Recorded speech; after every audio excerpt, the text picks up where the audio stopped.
Hey folks, recently I got to do a review of a BMW iX. The BMW dealer here let me borrow it for about 2 hours.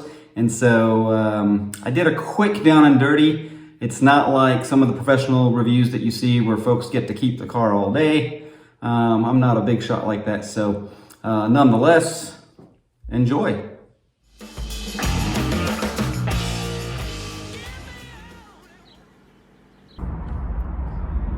Hey guys, Crazy Bob back again, and today was something a little bit different.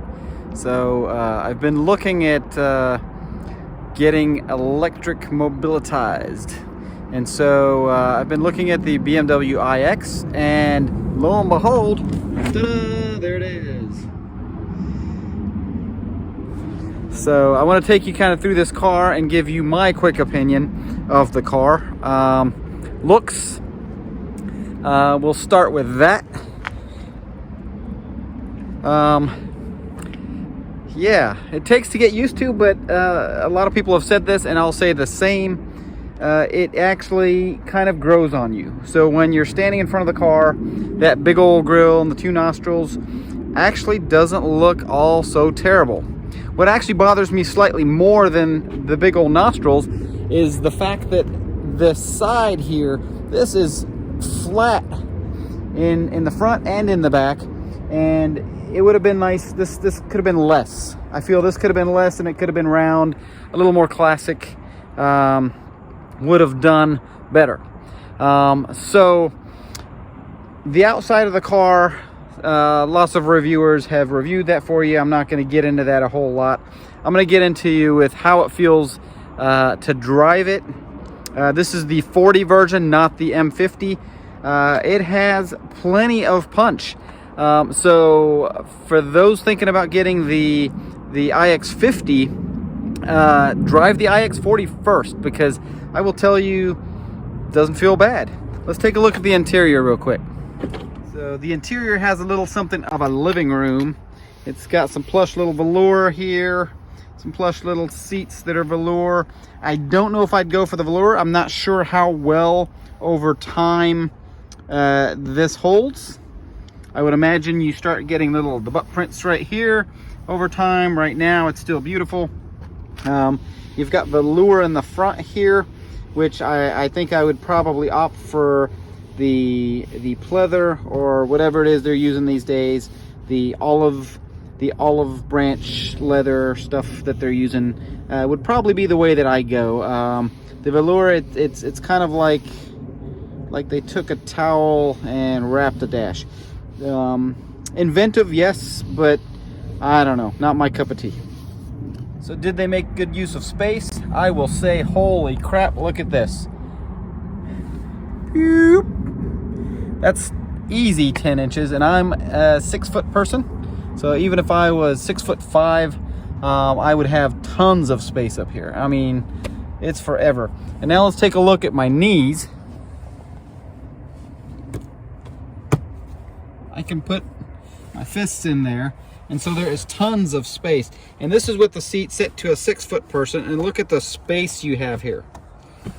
Absolutely amazing. I am completely amazed at how they were able to get this much space in the back.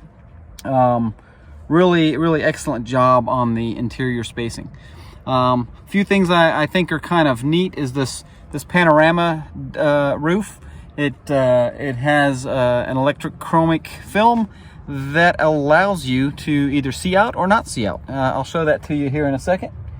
But other than that, yeah, the velour, yeah, go see your dealer, and if they have one that has this velour, I don't know if I'm a fan or not. I think long term, and I feel that in the long term, this velour stuff right here and whatnot would just probably not wear as nicely as leather.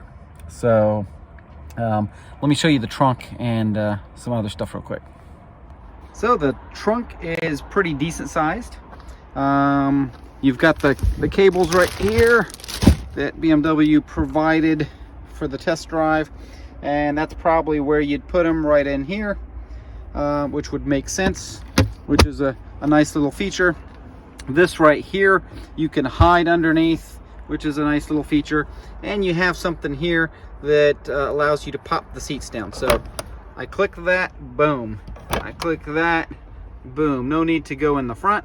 Now, getting them back up is a different story. You got to go on up there and do your thing.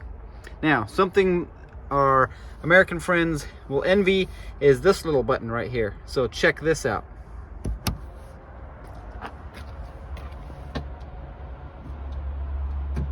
Ta-da! That's pretty cool, isn't it? And so I can hit the button again, and ta-da! Okay, ta-da! And it's gone. So from the inside of the car, kind of your view is gonna be pretty good. The windshield is not as spacious and large feeling as the i3, the little tiny i3. Yes, it actually doesn't feel as panoramic from the windshield. It feels more traditional. A few things that are kind of unique and different are the fact that all the way up to ID7, the iDrive system to me seemed very intuitive and very easy to use when you are driving, doing 60 miles an hour down the road. Very, very easy to use. Now, this could be that they are betting on the voice control and that you will use voice control, but it feels a little more complex. Let's take a look. So this is the menu. Yeah, that's what I said. Holy cow. So all the different choices. And so you can go to these different choices. And I'm assuming that the thought process behind the way they built this is that you're going to use your voice. You're not going to use this. Because if I go here, if I go to system adjustments, I click on that, then I can say, okay, I want to change the sound, for instance, and pardon me, but it's all in German. And then I can change the bass, the balance, the fader, yada yada yada. And then I come back out, and then in that same menu, if you will, you have notifications, you have remote software upgrade. So it's not like it's compiled to the audio stuff or whatnot. So seems a little bit disjointed to me, not quite 100% intuitive. And then if you come back, you have the inside lighting, the outside lighting, displays, driver adjustments. Those are things that you would probably do before you hit the road. And for instance, if I want to put on my seat heat, I would come here and I could then say I want to do the seat massage or turn on the heat or whatnot. But I think, really, like I say, voice is the way to go. So check this out. Without even hitting this button right here, I'm going to go ahead and give a command. Hallo BMW.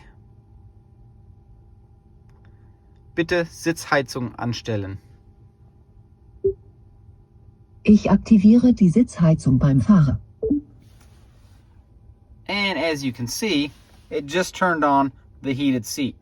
So that is pretty damn good. It actually finds and understands you much better. I feel that the voice commands are pretty damn good. It actually understands what you're saying and fulfills your needs as you're going. But I do find that some of the touchscreen items are distracting, which Tesla fanboys, please don't bite my head off. But that's the one thing that has kept me out of a Tesla, is the fact that everything is only touchscreen. And so if I want to turn on the seat heating, I have to go to a menu, and possibly a third menu, and that is just annoying to me. So I'm the old school kind of guy that needs a few buttons to push. And so there's already too few buttons here for me, but the voice command seems to be doing really good. And so don't know how the Tesla voice command is. Leave me a comment, let me know if it's just as good. But it is pretty damn good here. So I am in the i40 right now, not the 50. and let's give it the beans.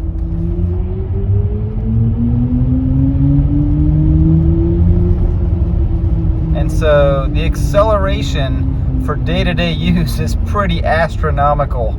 I will tell you, if you need more acceleration than this, then yes, you're an enthusiast and you're the kind of guy that wants the 50, but for day-to-day, the 40 is more than enough. That acceleration is pretty darn hefty. It pushes you in the seat pretty darn good.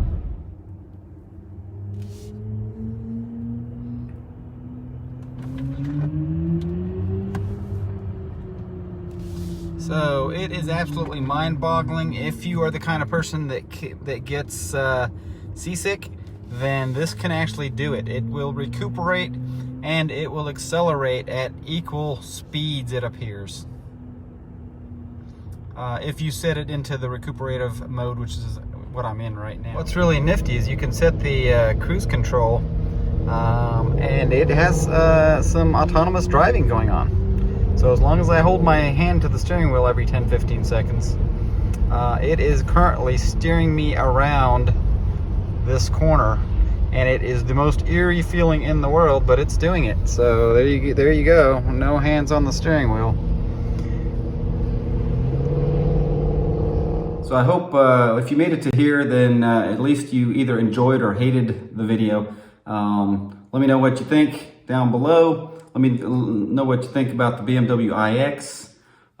It's definitely a strange, new, different kind of breed of car, or SUV. Take care.